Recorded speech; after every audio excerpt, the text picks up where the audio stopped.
इनकर नाम भैया हो डिस्को, लेकिन इ काम रिस्को वाला करला। जौन काम करला भैया वो काम के बड़ा रिक्स लेके करला। आई हमरे कक्का यो रिक्स लेला कपारे को,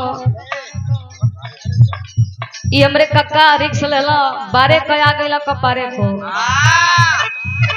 ई आयुर्वेदिक तेल का ई रिक्स लेला। देखा हुआ मैं इनकर फर्दी हो गई। ई देखा गीत विजय लाल यादव गुरु जी का शिष्य सुधीर लाल यादव बड़े का भैया जी कोई गीत अभी नया नया मार्केट में आई हो, अब बड़ा तेजी से वायरल चलत बा। कोनो लड़की कोनो लड़का से बड़ा बेहद प्यार करत रहे, प्यार करत रहे, प्यार में पागल बा। लड़की बड़ी परेशान बा, लड़का से गो बात कहे का कहे। आहा कहे लड़की कि सपना में तू आवेला दर्द दिल के बढ़ावेला।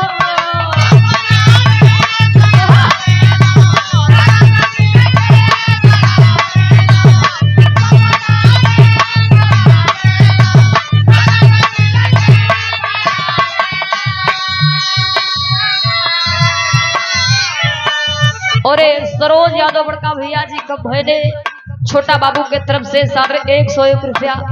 माता रानी से अड़खड़ा स्वामी महाराज जी से दुआ करे तानी बच्ची जहाँ मेरे खुश रहे, मस्त रहे, व्यस्त रहे। कहे लड़की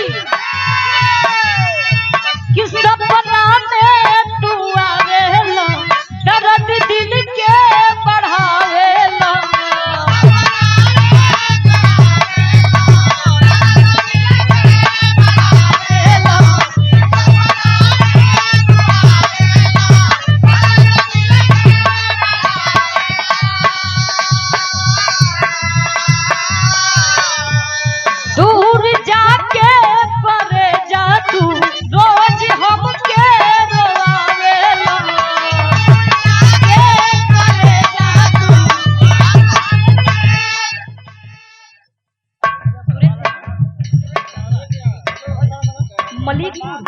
और बड़े ही सम्मान के साथ हमारे बड़े भैया जी सुरेश यादव जी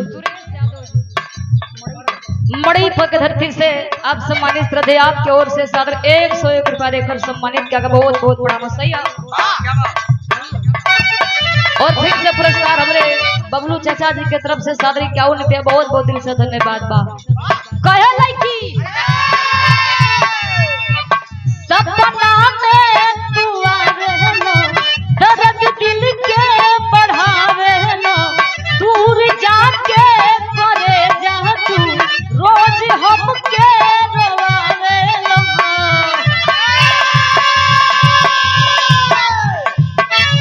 तमिल नाच जयनवा कवना पैद लागे जाई हो, पैद लागे जाई हो।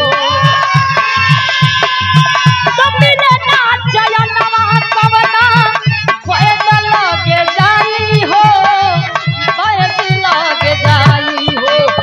ऐसन रोगवा धरा दिहला,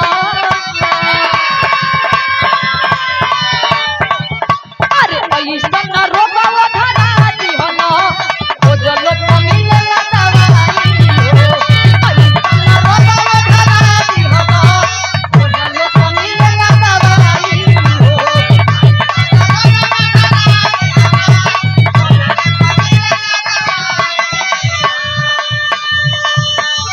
लड़की बड़ी परेशान बा। एगो और बात कही गुरुजी बड़ी परेशान बा।